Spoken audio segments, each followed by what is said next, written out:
now is John Proust. He's the chairman and CEO at Japan Gold. Great to see you again. Mark, I'm very happy to be with you. Now, we see you around, but we haven't talked to you for maybe a couple of years, and so much has happened with Japan Gold. So let's get up to speed on the story. Just to remind people, you're a project generator in Japan, first mover advantage there. You've got 26 projects. Barrick is a drilling partner. And you said that the company's at an inflection point right now. So give us a little flavor there, if you could. Absolutely. We have been very active, as you mentioned, establishing our project portfolio in Japan. We have 26 projects, and we've spent the last number of years, 5 years with Barrick, evaluating our whole project portfolio with geochemistry and geophysics. Now, as soon as I say that, a lot of our audience falls asleep and says, call me a little later when you're drilling. Right. Now, Barrick has identified the 3 projects that they feel have the best potential for a Tier 1 or Tier 2 ore body, which is a 5 million ounce or a 3 million ounce ore body. And they've moved into the drilling phase now. And so over the last several months, we've completed scout drilling programs at each of the 3 projects. We've reported on 2 of them with some good results. And we are getting ready to report on the 3rd project and its results. So that's a really important piece for our audience, that they see, okay, the drills are now starting to demonstrate the value. So that's one piece. The second piece is that we have built our team and organized our team to be very focused on the portfolio outside the Barrick Alliance. So with those 23 projects, you have to be very disciplined. You have to have priorities, and you have to have a pipeline of projects that you're going to be advancing. So to do that, we've brought on a new VP of Exploration, Jason Leto. Jason came to us from Vale, 21 years at Vale, where he was active in base metals and precious metals around the world, including places like China. Ended up leading the Voisey's Bay exploration group. And Jason's expertise is near mine, district scale, new discoveries. And he did that 6 times, either expanding resources or making new discoveries with Vale. All right. So he's ideal. Just adding to that, we have 2 of our senior team that are advising him. One is Fraser McCorkadale, who was previously the head of global exploration for Newcrest, very experienced and knowledgeable in Japan, and very knowledgeable globally about the style of mineralization that we have in Japan. So he's there providing senior technical advice. And then we have Takashi Kuriyama, my mentor in Japan, who was previously the head of global exploration for Sumitomo Metal Mining. And prior to that, he was the general manager and chief geologist at Japan's only operating gold mine, the giant Hishikari 14 million ounce ore body that's producing gold at 30 to 40 grams per ton. So I think we're really at an inflection point where Jason is now moving forward. And we just announced 2 days ago our first drilling program outside the Barrick Alliance under Jason's leadership. That's great. It sounds like a lot of good people in place, so that's great to hear. So for investors, what are some of the catalysts that we can look forward to the rest of this year into 26? What kind of news flow? Yeah, great. Interesting, one catalyst that investors always, I think, is in the back of their mind is costs. And over the last year, with discipline, with looking at the full team that we had, we've scaled ourselves appropriately for the activities that we've got underway, and look more at ourselves being a special forces team as opposed to an army. We've reduced costs by 40%, and I don't know any other companies out there that have reduced their costs by 40%, but have increased our efficiency through that period of time as well. So catalyst, very clear. Barrick drilling results should be out very shortly. The first project that we're drilling outside the Barrick Alliance, the Mazobe project, first drilling results in November, and then we expect a second set of drilling results in January. And the reason that we're here at this conference, at the Precious Metals Summit at Beaver Creek, is that we've done enough work to demonstrate that we have at least 2 or 3 district scale opportunities in Japan that are outside the Barrick Alliance.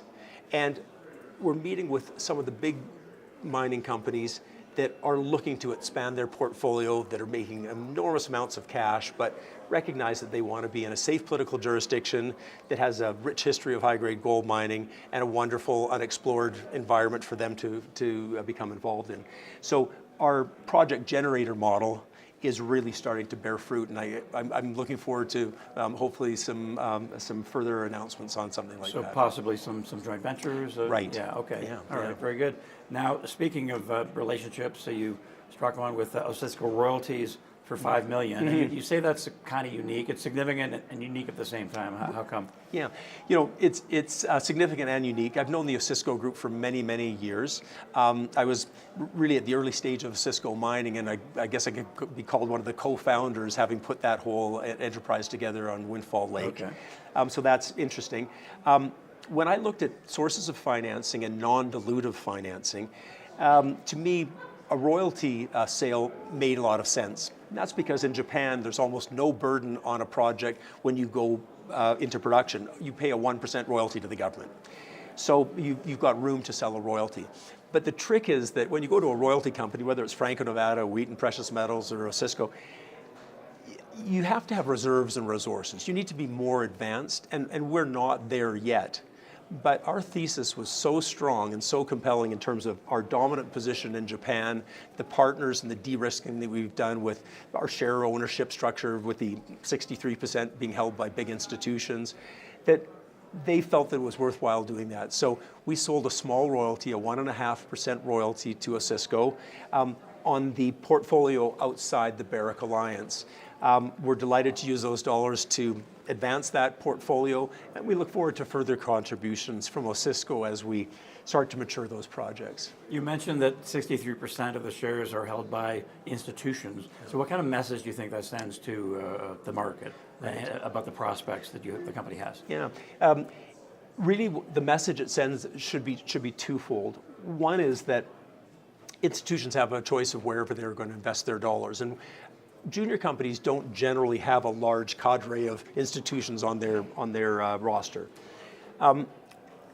We spent an inordinate amount of time talking to the institutions about our thesis in Japan and where we're going, and the fact that in the future we expect mines to be developed and us to require that capital. And so they lined up and provided what they would call toehold positions in Japan Gold and providing equity to us, with the understanding that when we need to come up with our 25% of a mine built with Barrick, as an example, that we would make a handful of phone calls and the capital that we require would be there. So the message really is, to investors, that we're well prepared. We've built a foundation that's good for the future in terms of our capital, where we can't get bullied by a major or something like that.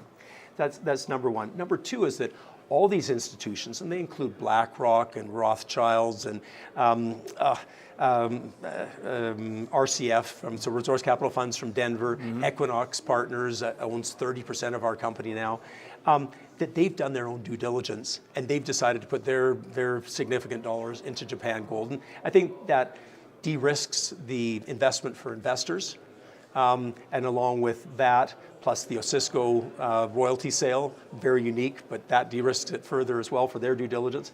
And the fact that Newmont also owns 8% of our shares as well, and provide input to us as required. So it's a lot of de-risking that's been going on there. Yeah, so you've de-risked, you've advanced everything to this stage, there's opportunity. So ultimately, what's the message to investors right now? Look, I think now, we've been in Japan, so just to be clear, the Mining Act changed in 2012, and that's when we went in as the first mover into Japan. We've been there for 13 years now. We've done an enormous amount of work to understand the country, to build up this incredible position that's never been done in Japan's history before, to build the relationships with the government, to streamline the permitting, to help design the permitting process, and then to streamline and shorten the permitting process, to align stakeholders in Japan with where we're going and how we're creating this resurgence of the industry. I think that's an awful lot of work that's being done already. So an investor comes in knowing that we've done that work and we've brought all those investors and other interested partners to Japan Gold, and that now might be the time to get involved with us with a $30 million market cap, recognizing that any one of the drill holes that we might make, whether it's with Barrick or under our own projects, could completely generate a re-rating of our company shares and value. Right. So now's the time. All right, very exciting. Thanks, Mark. Thanks, John. Nice to see you. Good stuff. Good to see you. John Proust, Chairman and CEO at Japan Gold.